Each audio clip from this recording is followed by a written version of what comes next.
एकत्र हुए, नारेबाजी के साथ जमकर प्रदर्शन किया। इसके बाद उन्होंने राष्ट्रपति को संबोधित ज्ञापन मजिस्ट्रेट को सौंपा।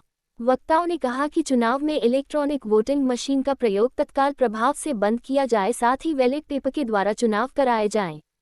भारत में चुनाव आयोग द्वारा लोकसभा और विधानसभाओं के चुनावों में मतदान के लिए ईवीएम और वीवीपैट मशीनों के रूप में जो मतदान प्रक्रिया अपनाई जा रही है, ये स्वतंत्र, निष्पक्ष और पारदर्शी नहीं है। भारत के मतदाता को नहीं पता है कि उसने जो वोट दिया है ये पंजीकृत हुआ भी है या नहीं। अगर पंजीकृत हुआ भी है तो उसने जिस उम्मीदवार और जिस पार्टी को अपना वोट दिया है ये वोट उसी उम्मीदवार और पार्टी के खाते में ही गया है और उसी के खाते में ही गिना जाएगा, या उसका वोट किसी अन्य उम्मीदवार या पार्टी को वोट नहीं गया है। और उनके भारत में चुनाव आयोग द्वारा लोकसभा और विधानसभाओं के चुनावों में मतदान के लिए ईवीएम और वीवीपैट मशीनों के रूप में जो मतदान प्रक्रिया अपनाई जा रही है ये स्वतंत्र, निष्पक्ष और पारदर्शी नहीं है।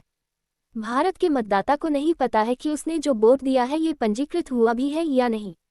अगर पंजीकृत हुआ भी है तो उसने जिस उम्मीदवार और जिस पार्टी को अपना वोट दिया है ये वोट उसी उम्मीदवार और पार्टी के खाते में ही गया है और उसी के खाते में ही गिना जाएगा, या उसका वोट किसी अन्य उम्मीदवार या पार्टी या नोटा पर तो नहीं गया है और उनके खाते में ही तो नहीं गिना जाएगा।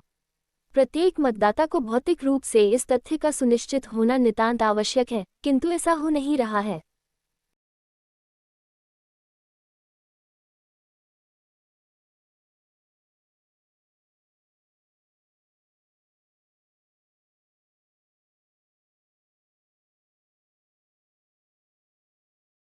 हमारी मांग है, कोई भी विकसित देश ईवीएम से चुनाव नहीं करा रहा है, इसलिए हमारी मांग है देश के प्रधानमंत्री से, राष्ट्रपति से कि ये ईवीएम को बंद करके बैलेट पेपर से चुनाव कराया जाए। बस यही हमारी अधिवक्ता समाज की मांग है और यही हम चाहते हैं। आम जनता की भी यही इच्छा है, क्योंकि चुनाव में पारदर्शिता नहीं आ रही है, नतीजे कुछ और होते हैं, निकलते कुछ और हैं। ये शंका आम जनता के मन में बैठी हुई है।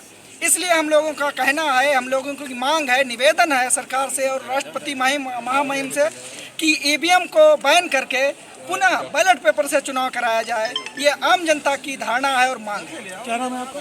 पुष्पेंद्र सिंह। आवाज दो, आवाज दो, ईवीएम हटाओ, ईवीएम हटाओ, ईवीएम हटाओ।